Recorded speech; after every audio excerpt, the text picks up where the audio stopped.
Hello, my name is Ashley Renich-Malik. I use she, her pronouns, and the Grants Administration Specialist at MOVA.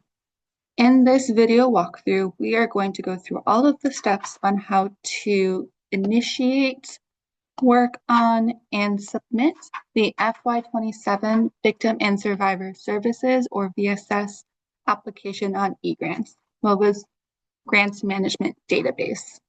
We'll also talk about the FY27 VSS intent to apply form on eGrants first, and then go through the application. So what we're seeing here is the login page for eGrants. You might have some of your own information auto-populated here. If not, you should make sure that you already have an account and that your organization is already registered with eGrants in order to move forward in the process. The users that will have access to the letter of intent and application processes are agency administrator and application submitter. So please ensure that you have, if you're going to be completing this process, one or both of those roles before moving forward. More information about eGrants registration and user roles can be found in additional training materials. So here I'm just going to log in so that we can get started. So the first thing that we will see is our eGrants dashboard. Here you'll have potentially multiple panels. Sometimes you won't have any panels. If that's the case, you can feel free to customize that using our other training materials. But at this time, we're going to assume that you at least have the most important panel for this process, the My Opportunities panel. So as you can see here, I have the FY27 VSS application and the FY27 VSS letter of intent. You may have more opportunities in here. These are just the ones we have for testing today. So we're going to go ahead and start with the VSS letter of intent, since in the actual process, hopefully this is the first thing that you're doing.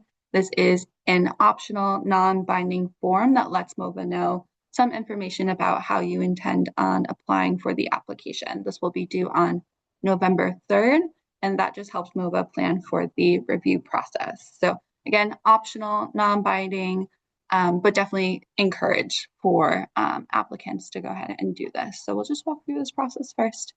So to do so, we will initiate the VSS letter of intent.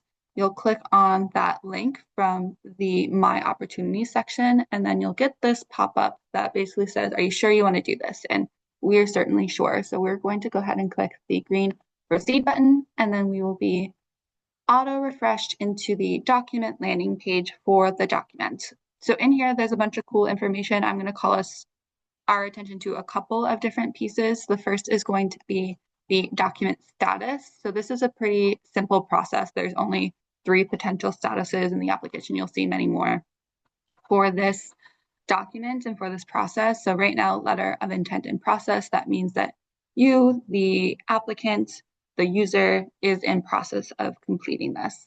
Later on, you'll see that there's a submitted and accepted status. We'll get to those later.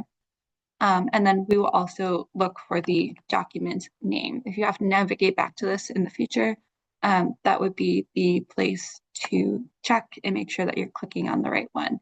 Each organization will only be eligible for creating one letter of intent, so it should be pretty straightforward for this process. But there will be other processes in the future where you might have multiple of the same type of form, and it would be helpful to know how it's named. So the next thing we're going to do is click into the only form that's required for this process, which is the VSS letter, or FY27 VSS intent to apply. So clicking on that, you'll be taken to the form, and then you'll fill out all of the information for your organization.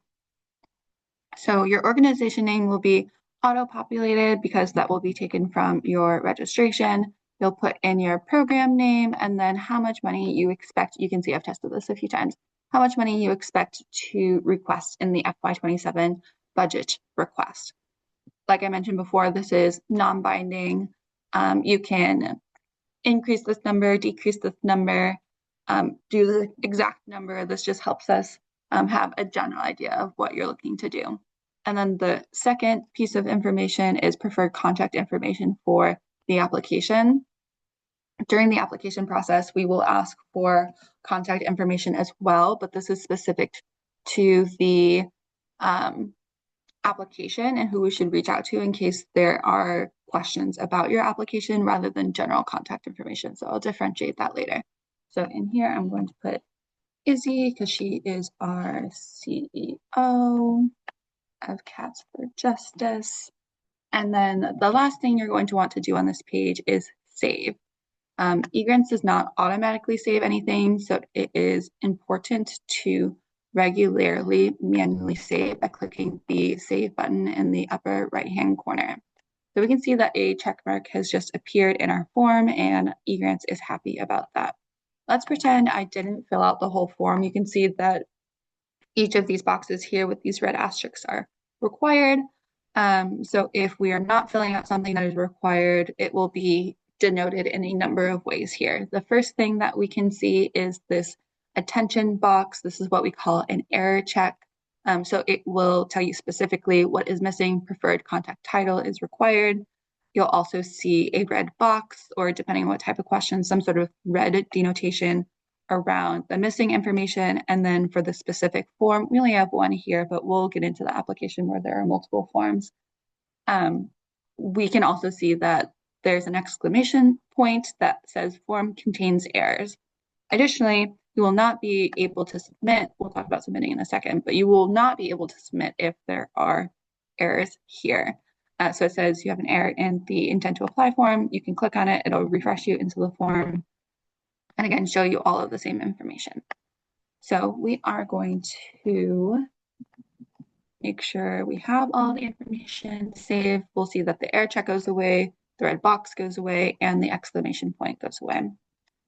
So this is all that is required of the letter of intent process. The last step is to submit.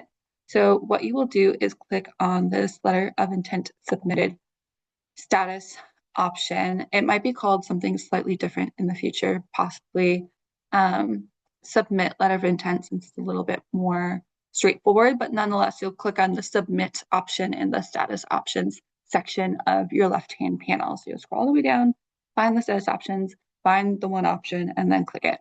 So this box here just says, are you sure you want to do this? And then you shouldn't have any notes. Again, this is pretty straightforward, but you could put any notes in here for MOVA if you'd like, and then you click OK, and then it will auto refresh into the document landing page again, and you'll see that it has moved through the process. So the submit is auto forwarded to the letter of intent accepted. So you can see that your status is letter of intent accepted. You can confirm that MOVA has received it.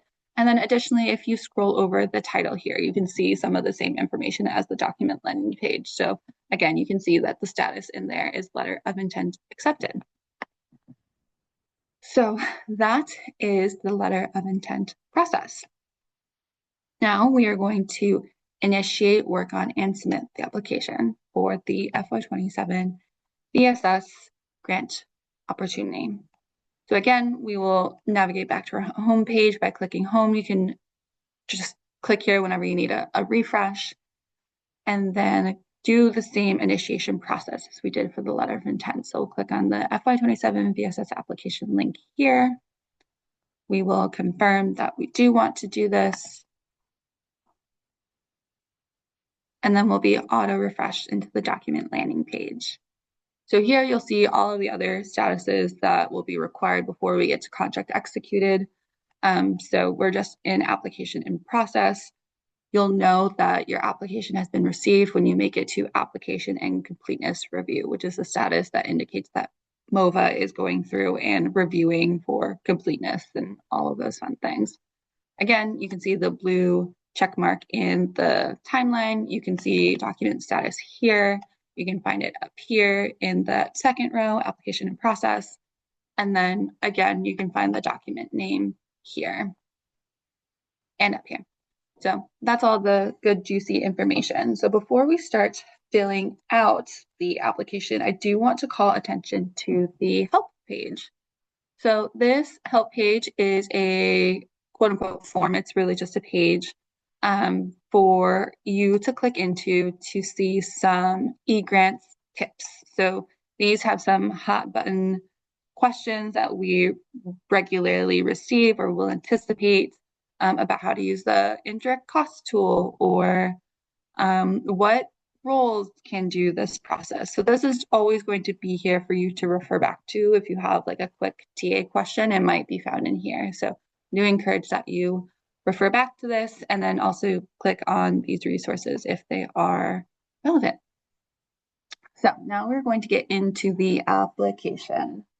So there are 3 VSS application forms, a budget, and then an application tools section, and we'll talk about that later. What you're seeing now is no budget, and I will describe how we get to the budget shortly. You can do these forms in any order you like. None of them are locked besides the budget. But I'm going to walk through this process in the order in which they appear here, just for ease and access. So the first form we're going to click into is the eligibility checklist. So you will see that there are a number of questions here that ask about your organization's eligibility. So here I am going to click yes on all of them. If there are any that the answer is no to, your organization will not be eligible for this grant opportunity. So we do want to make sure that we are eligible and then confirm that by clicking yes. And then if any of these require some, or if it is of interest to you to elaborate on any of those, there is space here at the bottom for you to do that. I don't necessarily recommend that, but just in case there is something that is of interest for elaborating. But this form is pretty straightforward. Again, if something is left unchecked, eGrants is going to be unhappy about it. Question 2 is required, exclamation point, you can't submit, all those fun things. Even if you do select no, eGrants is not going to be mad about that. We'll just know as MOVA that your organization will not be eligible. But we're going to click yes, so that we are eligible, and then move on to the next process. So this eligibility checklist is pretty straightforward. Next is the application and questions section.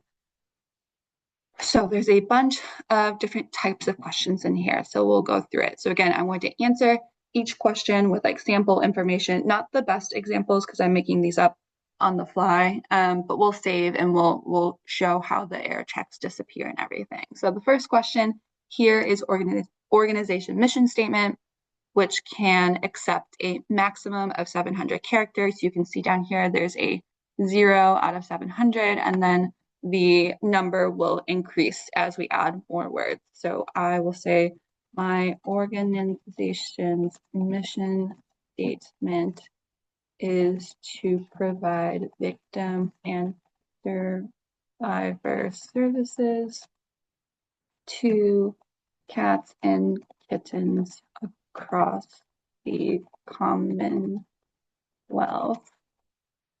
Our program, Kittens for a Cause, has been in operation for 10 years, and Cats for Justice has been in operation for 11 years.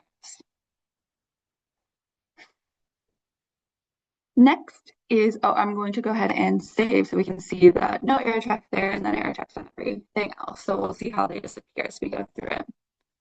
Yes, so we have to do all these things. You can also minimize this so you can see the whole thing. So next is program name. If you did the letter of intent, then you would just use the same program name. The program name should not be the same as the organization name. So go ahead and put Kittens for a Cause in here, which is different from Cats for Justice. We're going to write a brief scope of services. This is certainly more thorough than I can come up with on the spot. So I'm going to say my scope of services is to provide, probably just the same thing, kitten and cat survivors of crime services. The important thing here is watching the error checks disappear, which we'll do in a second, and watching the number of words go up. So you will be cut off when you get to that 700 number. This is 1500. So I'll pull these out here. Program name required, program proposed scope of services is required. And those error checks disappear. The red boxes disappear. So moving on, we have counties served. Here, select where your program exists and all the places in which services are rendered. So we are going to do just Barnstable for our example. I do want to note that if statewide is selected, then a description that explains how statewide services are provided is required here with a maximum of 300 characters.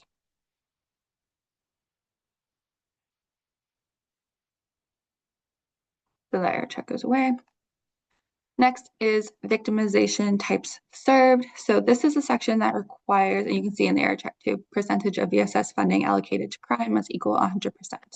So we have all of these different victimization or crime types listed here. And we ask that your organization estimates through 100% how the MOVA funding will be distributed to each of these victimization or crime types. So I am going to do 50% domestic violence, and then I'm going to do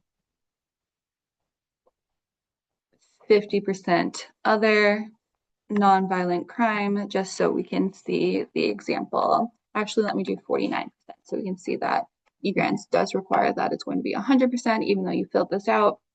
So if you have other violent crime or other nonviolent crime, it is required that an explanation is put into here to describe what that other category is.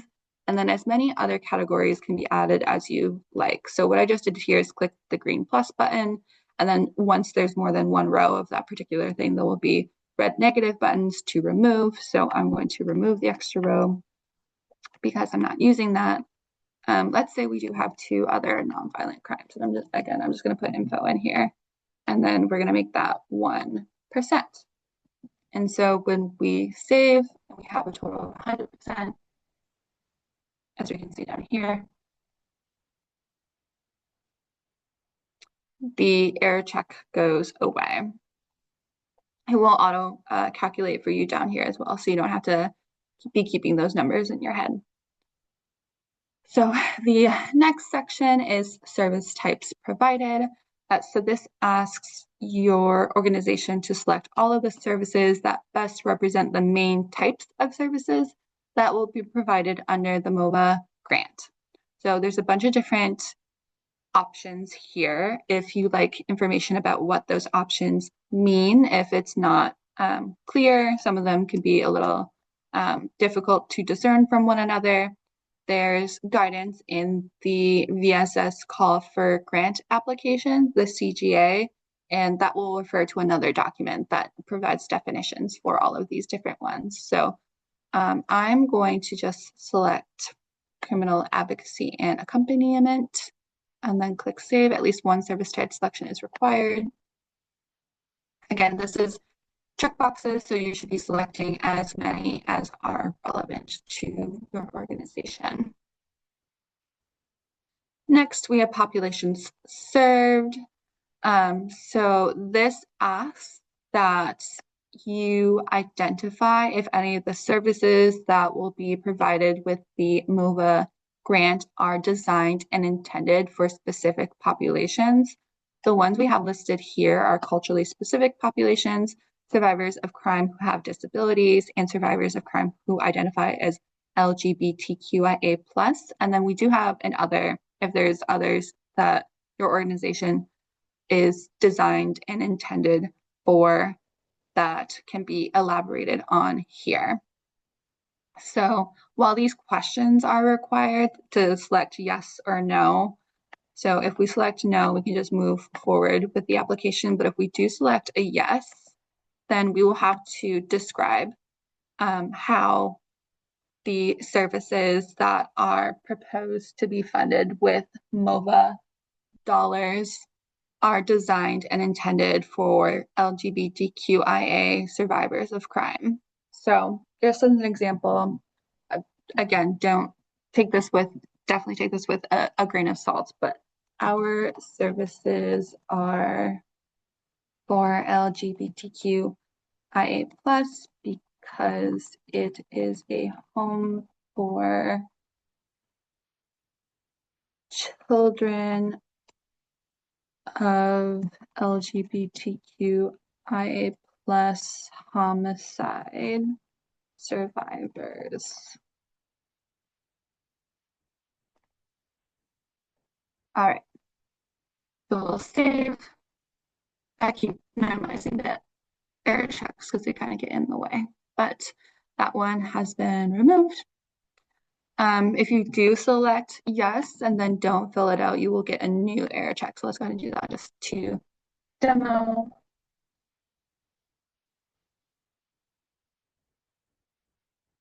If yes is selected for population question 2, provide an explanation. So we're going to reselect no, so we don't have to provide an explanation. So this next question is about the match waiver. It asks if your organization will be accepting or opting out of the blanket match waiver that MOVA is distributing for FY27. More information about what the match waiver is and what that entails can be found on our website and subsequent training materials. So for here, we're just going to talk about the buttons of the match waiver. So we have an opt out of the match waiver, which would require that your organization reports match in the budget request, report the sources of match in the application, and also requires that match is provided and reported on throughout the grant if a grant is awarded. Accepting full match waiver means you do not have to do any of those things. So I am going to accept full match waiver since MOVA is issuing a blanket one for everyone. And then what we see here is our budget forms open up. So that is something we'll get into shortly, but it is important to note that if you start filling out the budget, let's say we go into salary, we put all the information in, and then we go back into application questions and then select opt out of match waiver, a different set of forms is going to open, which does have match columns, so that can be reported on. Those are completely separate in the system. The salary information from the first budget you were filling out is not going to transfer over. So just make sure that before you start filling out the budget forms that you are confident in your match selection, just to minimize the amount of reiterative work that you might have to be doing. So we're going to move forward with that. And then the last section here are our narrative questions. I'm not going to pretend to answer them well. I'm just going to put information in here, but the things to note are that all 4 of them are required. You can see that by the red boxes around all of them. The narrative questions 1, 2, 3, 4 as error checks in the upper right-hand corner, and that the form is still angry with the exclamation point, indicating that information is still missing. The last thing to note is that there is a 2,500 character limit on this, so whatever you input in here will be subject to that. Another fun tip is you see these like 2 little tiny lines in the bottom right corner. You can take that and make it larger because 2,500 characters is one of the larger amounts of character limits that we have. So your answer for 1 or more of these might extend beyond this tiny little box. My answers will not, but in case that is you, I wanted to make sure you had access to that. All right, so we're going to save, and then we'll see that the form is happy with us. So the error checks are gone. We have the check mark. We can move on. At any point, you can navigate away from this form. Let's say we wanted to like change something in eligibility checklist first, so we wanted to check out the help form, blah, blah, blah, and then come back into it. You can navigate between these forms freely. Again, my one recommendation is just saving regularly so that any information that you have input is not missed. So eGrants does warn us if we try to navigate away from the page without saving. So this should hopefully be a fast way to tell that you need to click save if you'd like to. Make sure you keep that information before navigating away. So I'm going to cancel and then save so that my double info is saved. All right, so next is the organizational questionnaire. So this is a list of questions that you should be answering about your organization. I am going to quickly go through and just provide answers to these because I will not be able to explain all of them in a timely manner. The one thing I did want to call attention to is at the bottom, there is a glossary for some of the terms that are within here. You can also reach out to MOVA if there's things in here that you don't understand, of course. But I'm going to go through the button pressing of filling this out. So we're going to use check radio boxes to check off which ones are relevant to our organization. And here, this is a text box. And then if there are multiple fields of text you would like to report on, you can click the green plus button as many times as you want, and then also remove as many as you want once you have 2 or more rows. So again, more checkboxes. So I'm just going to select answers and then put text into the text boxes. We're going to keep going forward and doing that. This is just to make the buttons in eGrants happy rather than actually answering these with any thought or accuracy. All right, so here's a new type of field. This is an upload field. So there's 2 options. You can either, as you can see, drag files here. So if you have a file available to you, you can move it over. And that would be one way to upload a file. And then if that is not your preferred method, you can also click browse and your file explorer will pop up, and then you will like so, select and then click OK. And then your file will appear here, and then also not applicable if it's not applicable to you. So we'll keep going down the form. I'm going to do not applicable now, so I don't have to upload a bunch of irrelevant things.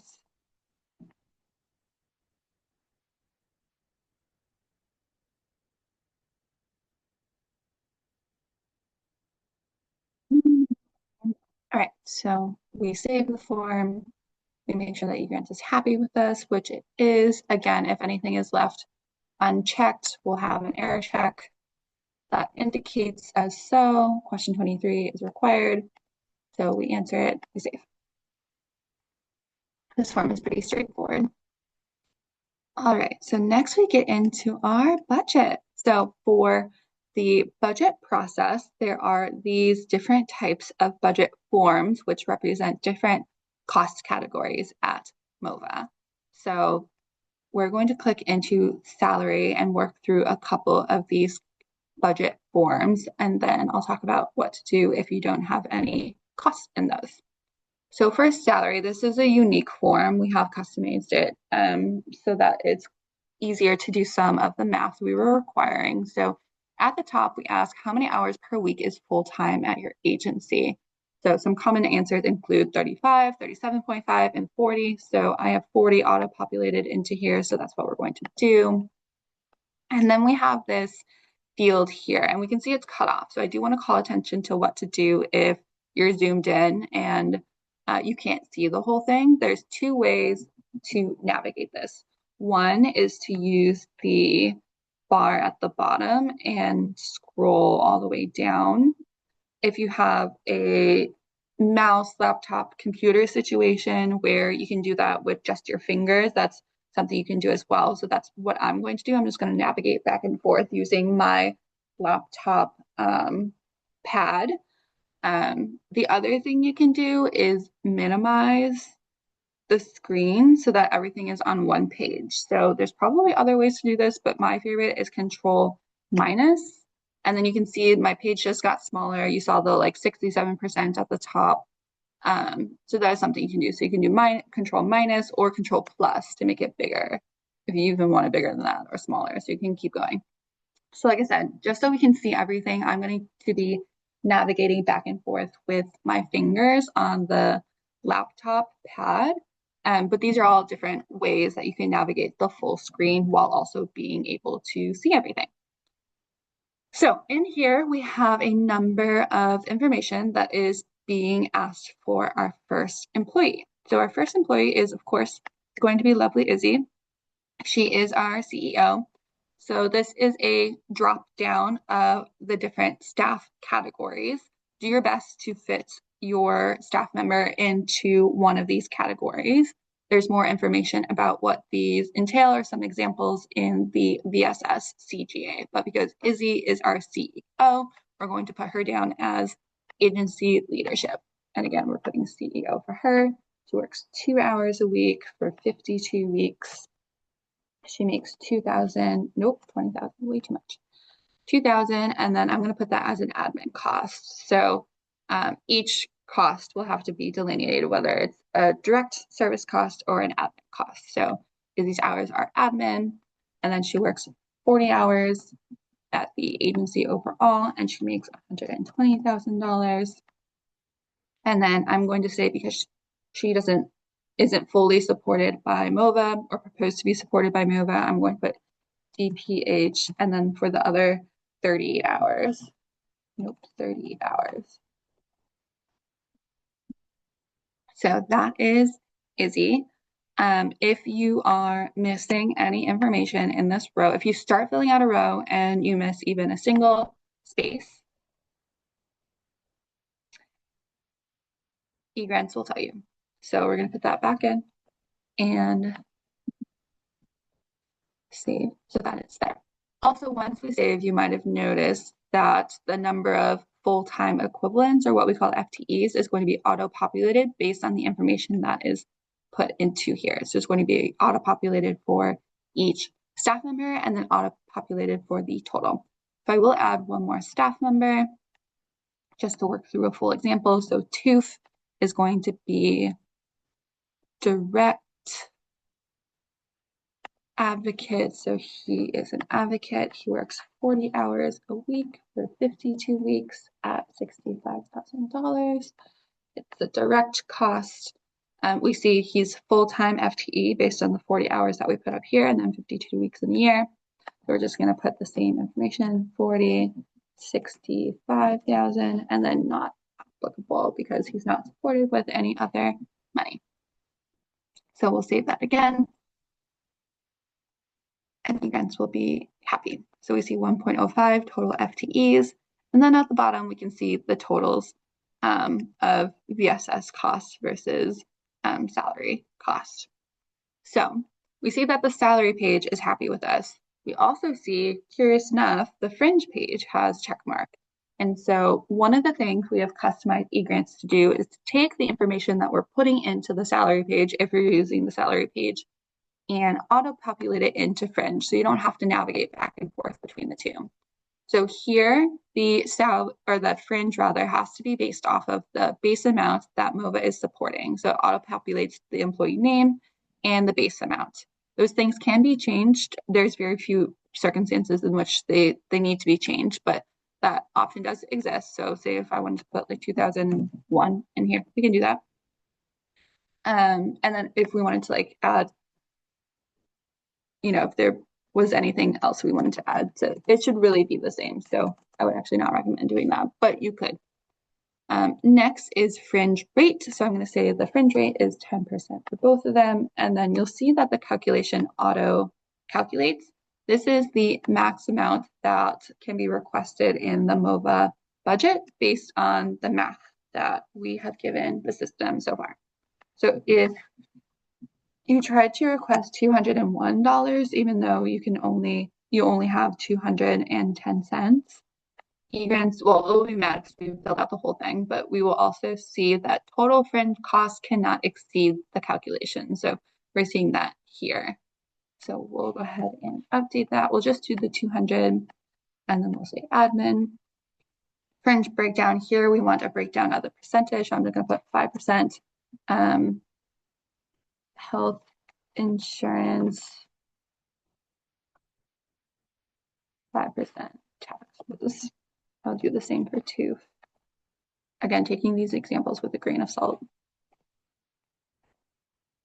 And then direct. Again, at the bottom, you'll see the auto calculations. And then once everything is filled out, the error checks will disappear and eGrants will be happy. So for whatever reason, if you do not want to request fringe for an employee that is going to be in salary, you can go ahead and delete them, and then you'll only have the one. That is also perfectly acceptable. If you resave the salary page, TOOF is going to come up again. So just be cognizant that we do recommend that salary and then fringe are done in that order.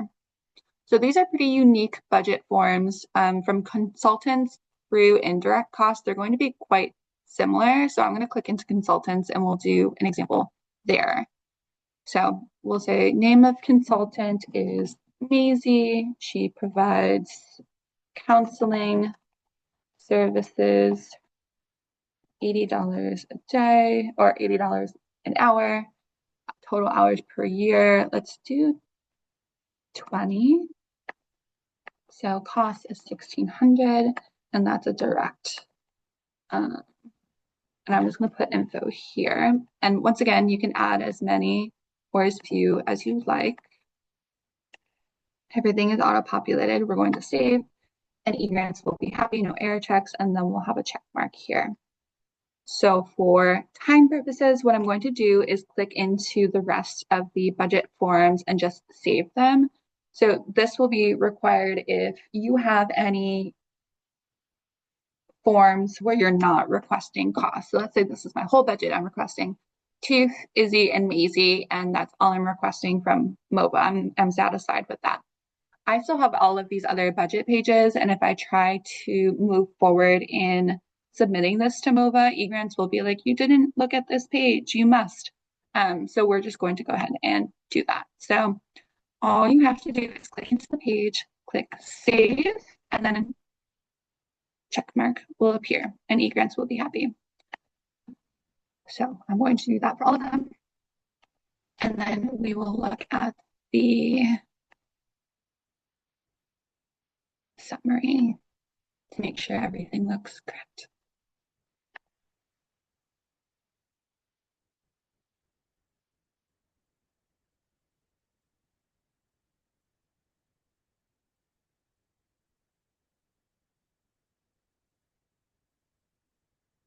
All right, this one. Save. So in our budget summary, we will see a summary of everything we input into the budget. So up top, we'll see that the award amount is 0 because awards have not been distributed just yet. This would be relevant in the grants management part of this process, so way later on. But we will see our salary and fringe and consultants represented in their respective categories and then a total at the end. So anytime a change is made to the budget, whether that be a name or changing the dollar amount, it will be required that you click back into the budget summary to ensure that this reflects what you mean it to reflect. So let's say I go into, so everything, all of these are checked off now. This is great, this is magical. Let's say I go into salary and I add a last name for Izzy, which is not a dollar amount and does not affect the budget summary page as it stands, but eGrants will tell you, oh no, you changed something. Make sure it still looks right. And so we'll do that. This, of course, will also occur for dollar amounts. All right, so that is the full budget. Again, you can do these in any order you don't have to do the salary, fringe, consultants, etc. in that order. You can, go into whichever ones are relevant for you, just ensuring that you do save every page empty if you're not going to be requesting. And of course, you can't get to the budget forms without answering the match question in application questions. So we are getting there. So we have two application tools. One is our optional indirect cost tool. I'll go to that one second. We do have a required upload, so I'm going to go there first. So in uploads, there's going to be the letter of support from organization leadership, which is required for all FY27 VSS applicants. So in here, there's some language that gives some instructions about what that letter should entail. On eGrants, I wanted to show how to use this section. So here you can click on, these are links. I know sometimes it's not entirely clear, but I did want to show that it is a link. You'll see that it downloaded on my screen, and then you'll see sample text for you to use if you would like, about how to comprise or what should be comprised in the letter of support from organization leadership. And then when that is available, again, this is an upload space, so you'll either drag it here or upload it using the browse button. It's not built into here yet, but there is going to be an optional reversion narrative section. So this will be for current or previous MOVA grantees that may have reverted funds in the past. This is an opportunity to non-binding, completely optional opportunity to upload a letter to describe the circumstances of that reversion. That's not in here yet, but it will be in here when you are working through that. And then last, we're seeing pass-through sub-award budget requests. There are only 2 organizations to my knowledge that will be using this. You know who you are. This is for pass-through organizations. And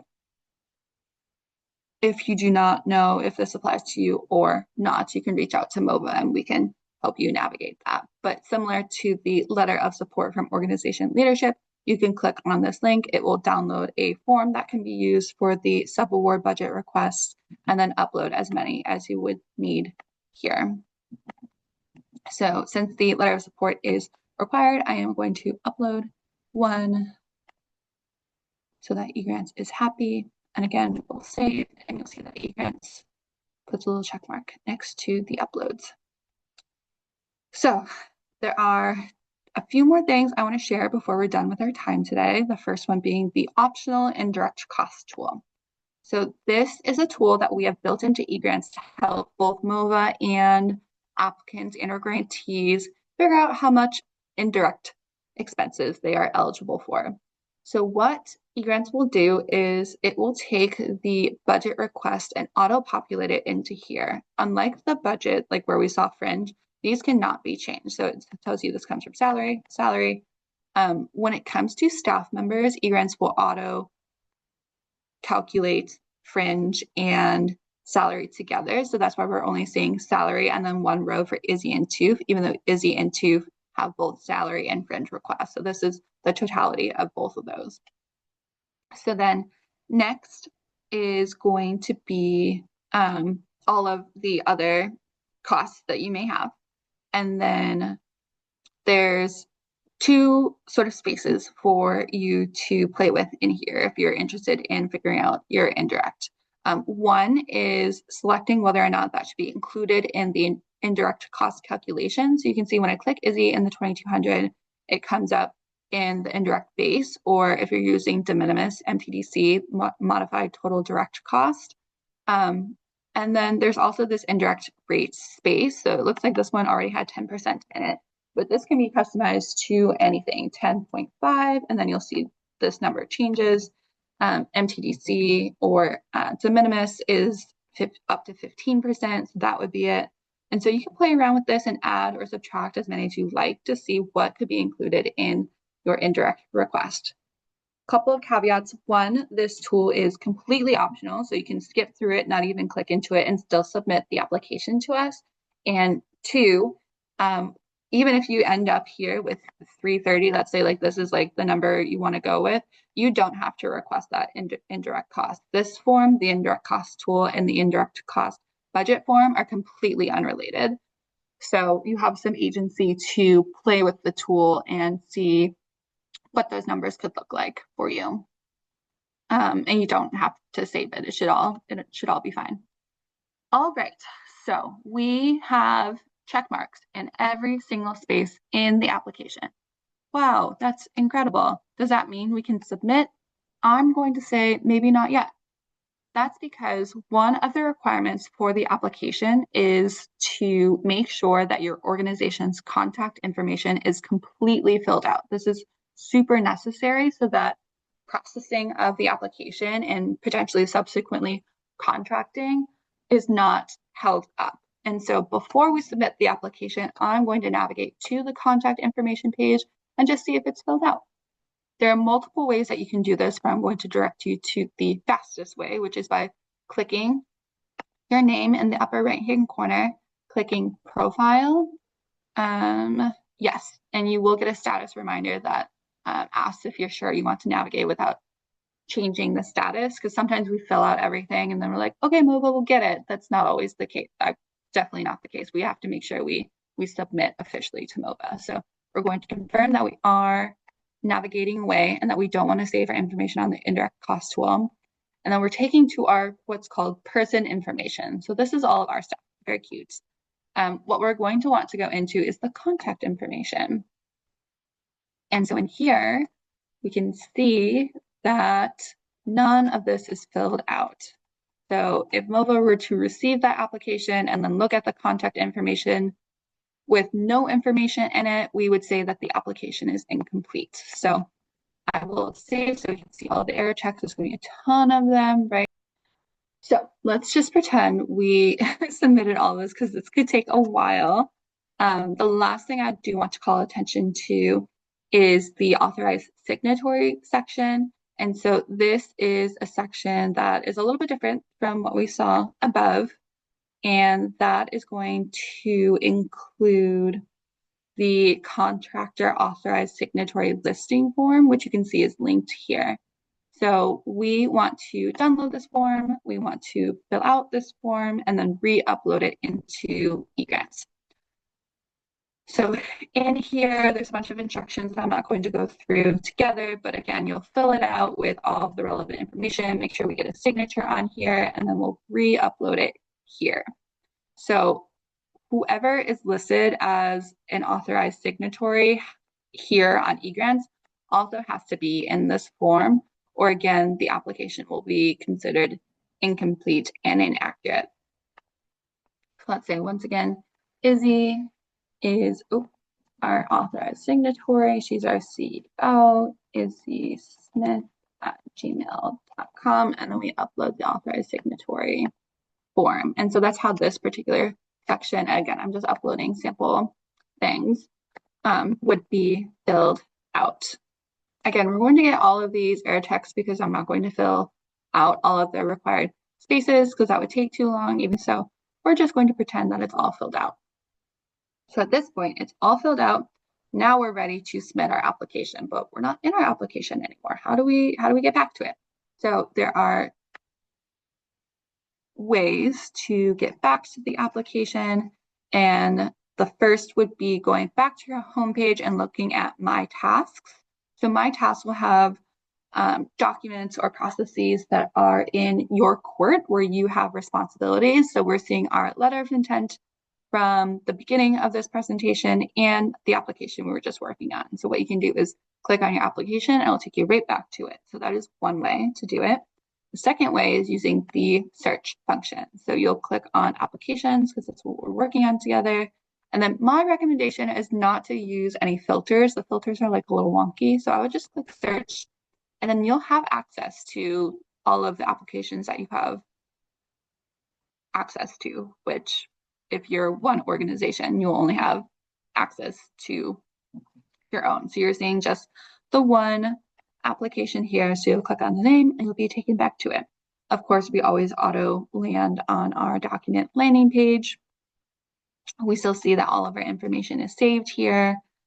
So what we're going to want to do is submit our application. So that is by navigating to status options, clicking submit application. You'll receive this message that says, are you sure you want to submit it to us? And then you'll click OK. Again, the document landing page will auto refresh. You get the status change message that helps confirms that the application has been submitted. So you have just submitted your application. If MOVA has any questions or requires modifications, we'll be notified. And then again, another reminder to do your contact information. Since it's separate from the application, it's helpful to have multiple reminders. So when you close that, you'll see that the document status has been changed to application incompleteness review, which confirms that the document has moved on in the process and it's no longer in your court. You see that here, and then you'll also see it up here in status, application, and completeness review. Finally, when you go back to your home page and look at your My Tasks, you'll see that the application is no longer in here. So the only thing in your court right now is the letter of intent. So that is the whole process for submitting an application. Thank you for bearing with me as we walk through this together and I put together bad examples. But of course, please do not hesitate to reach out if anything is unclear. And I heavily encourage you to also refer to the FY27 VSS step-by-step guide, which will do exactly this, just in written form with screenshots.